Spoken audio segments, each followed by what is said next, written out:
क्या होगा जब एक बेटी के सामने खुलेगा उसकी गुजरी हुई माँ से जुड़ा एक चौंकाने वाला राज? क्या बलबीर सर लाएंगे आर्यन और रिया का सच अनिका के सामने, या वक्त रहते आर्यन करेगा कुछ ऐसा जिससे बचा लेगा अपनी और रिया की पहचान?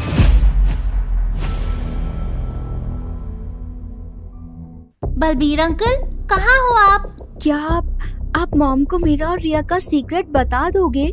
आर्यन के सवाल का जवाब दिए बिना ही बलबीर सर वहाँ से चले गए। जहाँ एक ओर आर्यन का घबराहट के कारण बुरा हाल हो रहा था, वहीं दूसरी ओर बलबीर सर चेहरे पर एक मुस्कान लिए अनिका और रिया के पास पहुँचे। आज मैं तुम्हें एक ऐसी बात बताऊंगा जिसे सुनकर तुम जिंदगी भर के लिए मेरी कर्जदार हो जाओगी। क्या मतलब? बताता हूँ, लेकिन बदले में तुम्हें मेरी एक शर्त माननी होगी। कैसी शर्त?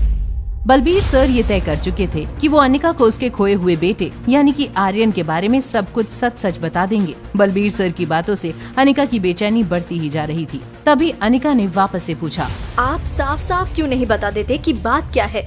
और रही बात शर्त की, तो जब तक मैं सुन नहीं लेती कि आप क्या बताने वाले हैं, मैं आपकी कोई भी शर्त मानने के लिए हामी नहीं भर सकती। कुछ खास नहीं, मेरी आंखें तरस गई थी रिया बेटी को देखने के लिए। कैसे हो आप बच्चे? मैं अच्छी हूँ। आज आपको मैं फाइट में हरा दूंगी। बलबीर सर, मैं अखाड़े में जा रही हूँ, ओके?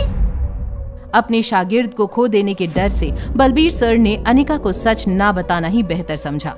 बात को बदलने के लिए उन्होंने अनिका को गले लगाने के लिए हाथ बढ़ाया और जैसे ही अनिका आगे बढ़ी, उसकी गर्दन पकड़कर जमीन पर पटक दिया। ये देखकर कैंप के बाकी बच्चे हैरान रह गए थे। आज देखते हैं तुम्हें मार्शल आर्ट्स याद भी है या भूल गई। हो जाए दो हाथ। हाँ बिल्कुल, पर फिर ये मत कहना कि मैंने आप ही के स्टूडेंट्स के सामने आपको हरा कर आपकी बेइज्जती कर दी। हार और मेरी वो तो वक्त बताएगा।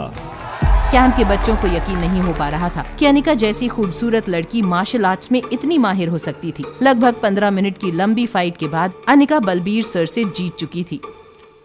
अगर बिना प्रैक्टिस के तुम जीत सकती हो तो जरा सोचो, अगर तुम सही से प्रैक्टिस करो तो न सिर्फ इंडिया बल्कि वर्ल्ड चैंपियन बन सकती हो। मेरे पास कहाँ इतना टाइम रहता है कि मैं रेगुलर प्रैक्टिस करूं।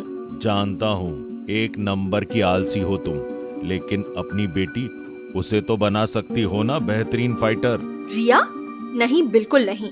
मैं नहीं चाहती उसे ऐसा कुछ भी करने की जरूरत पड़े। मैंने शुरू से रिया को एक राजकुमारी की तरह पाला है और आगे भी ऐसा ही करूंगी। मुझे लगता था शायद तुम अपनी माँ जैसी मजबूत होगी, पर अफसोस तुम उसके जैसी बिल्कुल नहीं हो। तुम तो बेहद कमजोर माँ निकली, जबकि तुम्हारी माँ एक असली चैंपियन थी। बलबीर सर, क्या आप मेरी माँ के बारे में कुछ जानते हैं? प्लीज आप उनके बारे में जो भी जानते हैं मुझे बता दीजिए। मैं उससे तब मिला था जब मुझे मार्शल आर्ट्स में थोड़ी बहुत सक्सेस मिलनी शुरू हुई थी और मुझे एक शागिर्द की तलाश थी।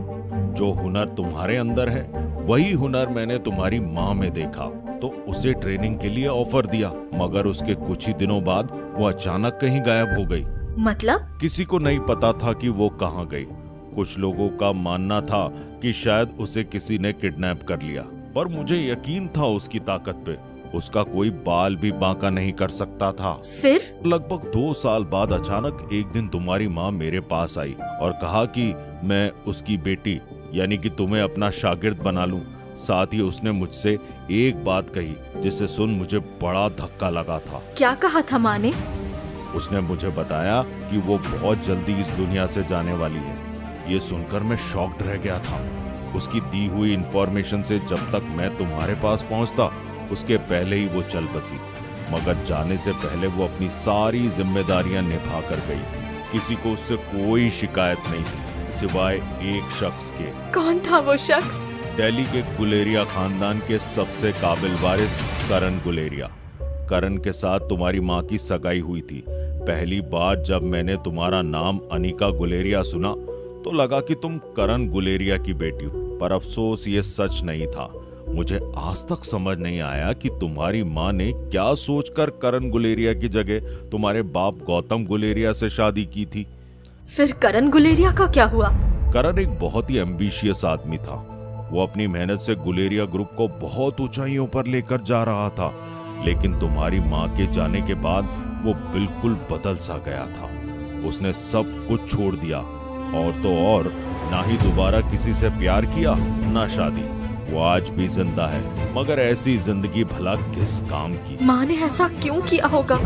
शायद इसीलिए उन्होंने फार्मा कंपनी का नाम अनिकरण फार्मास्यूटिकल्स रखा था, क्योंकि वो कभी करण को भूल नहीं पाई थी। अनिका अपनी माँ से जुड़ी पहेलियों को सुलझाने की जितनी कोशिशें कर रही थी, उतना ही उसमें और उलझती जा रही थी। वो अपने ख्यालों की उधेड़-बुन में खोई हुई थी कि तभी बलबीर सर की आवाज से उसका ध्यान टूटा। तुम थोड़ी देर बैठो, तब तक मैं देख कर आता हूँ दोनों बच्चे क्या कर रहे हैं। दोनों बच्चे? क्या बरसों पहले खोए बेटे से मिल पाएगी अनिका? क्या अनिका की माँ से जुड़े राज लाएंगे अनिका की जिंदगी में नया मोड़? क्या रोहित और अनिका के बीच बढ़ेंगी नजदीकियां?